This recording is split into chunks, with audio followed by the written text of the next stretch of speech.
What up? It's the Grandpa MC coming at you with another video. Like, subscribe, share, and comment. All right, man.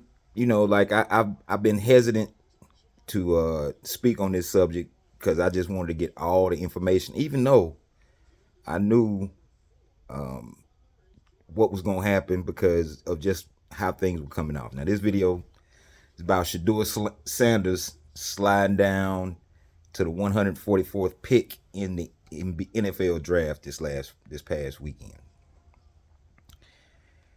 Look, it's a lot of outrage, this, that, and the other.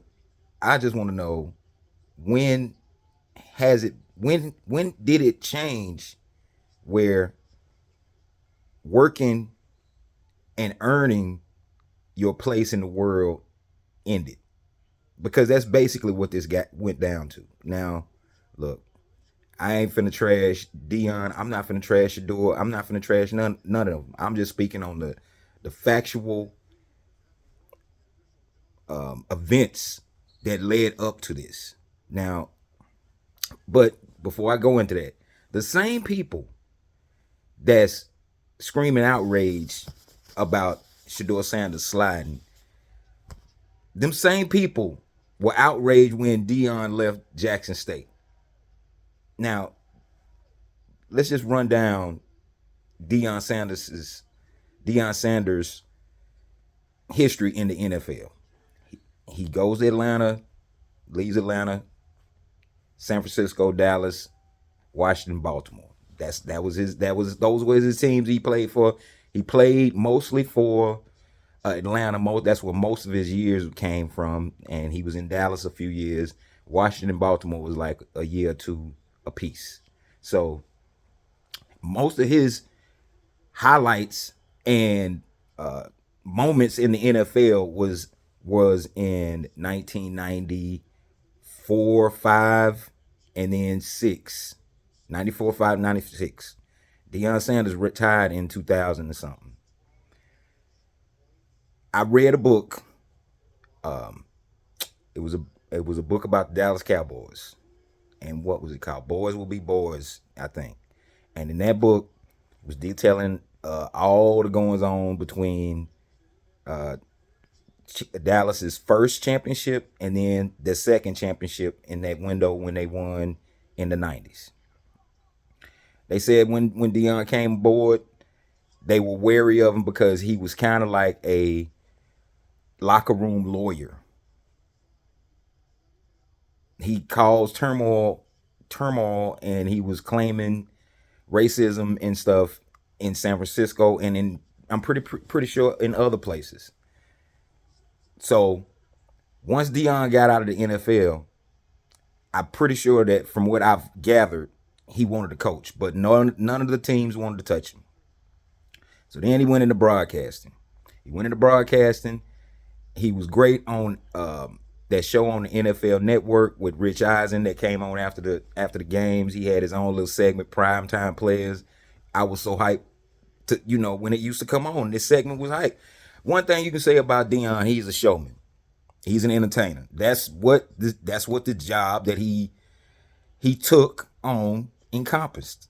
So he was doing his job, but the way he went about things rubbed a lot of people wrong, and that's the reason why he went to Jackson State. Nobody in the NFL was touching him.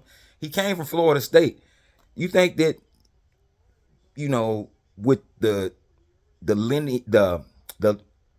the career that he had at Florida State and other things, that he wouldn't be able to get a job at Florida State just to start off? I mean, that's how the NFL, the process of getting a job through the NFL for some people. Now, some people they glide through. They have like people in their corner, so on and so forth and so on. But Deion went to Jackson State, and to his credit, he brought that school up. He was there for like what 2 years or so. It was always talk about Jackson State, this, that, and other. SWAC. That was the most talk about that type of type of it was the most talk about. Sorry, man, the game on. I'm trying to say this and then anyway. Um, that was the most that the SWAC had ever been put on the map. So then he leaves, goes to Colorado. He brings his sons with him, bring Travis Hunter with him. The way he came in turned a lot of people off. That speech at the beginning, I got my Louis, this, that, and other, turned a lot of people off. That's not the way you go into a team like that. But now it's different in college basketball. It's different.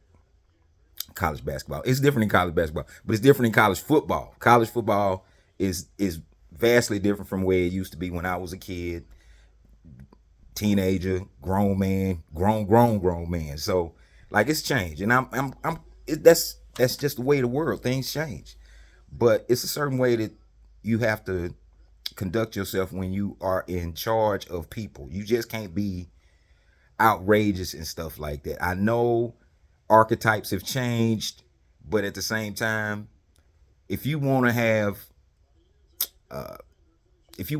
peace on your team, then like you gonna move presidentially. You're gonna be presidential. You are ahead of an organization, so you carry yourself as such. But he didn't do that. The team, they didn't do as good in the first year. Then the second year, they came up a little bit. Shadur Sanders, for his most part, did pretty good. He was some things that he has to work on going forward. But that's with all excuse me, all quarterbacks that come into the league. They have to work on something. So that's a given. But at the same time,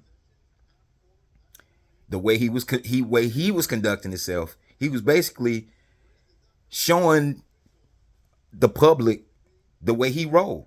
And some when you a grown man, you have to deal with the outcome of your actions.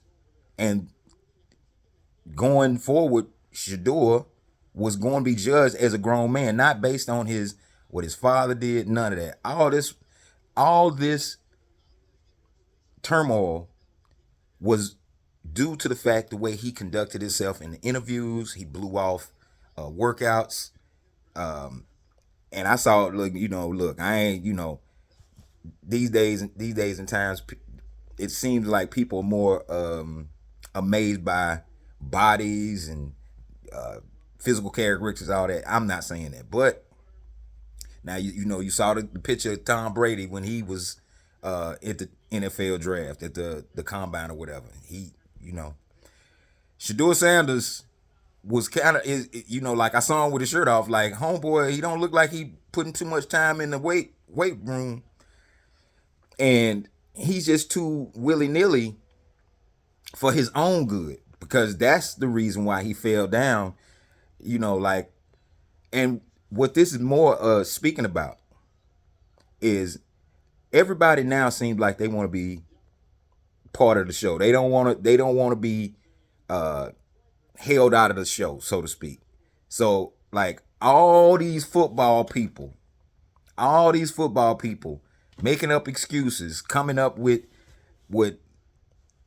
things that don't even matter. Now, it was two people that I've watched in my years of watching the NFL draft, whatever, that I generally enjoyed when they were on the mic talking. One was Mel Kiper just for his entertainment value, because he's wrong on a lot of guys. And the second one was Rich Eisen, man. But I understand Rich Eisen, he was on that show with Dion, and he was trying to keep his relationship, because Dion is like that. He's like kind of like Jordan a little bit. You can't tell him that they wrong or they do this and that and the other, because they gonna shut you out, especially if you piss them off. So that's what all this talk with all these heads that normally would say that Shador had a lot to work on. He wasn't a starter in NFL. All of them held their tongue this weekend because they don't want to piss Dion off. Michael Irvin is a wide receiver. He knows what a great quarterback look like. He always talking about Troy Aikman. Now, Michael Irvin, are you gonna really compare, or like come from Troy Aikman and then look at Shadur and say like what he's not doing wrong or right? You can't do that. But Irvin is Deion's boy. He want to keep up the relationship. Ain't nothing wrong with that. But like that's what's going on now. And all these, I mean, like Rich Eisen, maybe it was embarrassing. It was embarrassing actually to hear all these people, you know, like make it seem like they didn't know what was going on. The NFL is a business, billion trillion dollar business, whatever. I ain't looking at them numbers, but they are up there. And what I've gathered through my time watching the NFL is no one bigger person than the Shield. They always mention it. They don't say that about the NBA. They really don't say that about baseball. They don't say that about hockey, whatever. No player is bigger than the Shield, and it's been players that come and go, and the NFL has still thrived. It's been players that at their time you be like, oh, they're the greatest. This, that, and other. But when they leave, next man up. That's a famous saying in the NFL. Next man up. So if Shador is what they say he is, he's gonna take this and be motivated because there's nowhere else to go but up now. So that's pretty much all that I wanted to say on this subject. I ain't gonna touch it no more because I mean, right now it's a wait and see thing. Training camp gonna be in August. Mini camps and all that coming up. After the NBA season ends, so it's coming up pretty soon. So we'll see. And that's all I got to say. Peace out.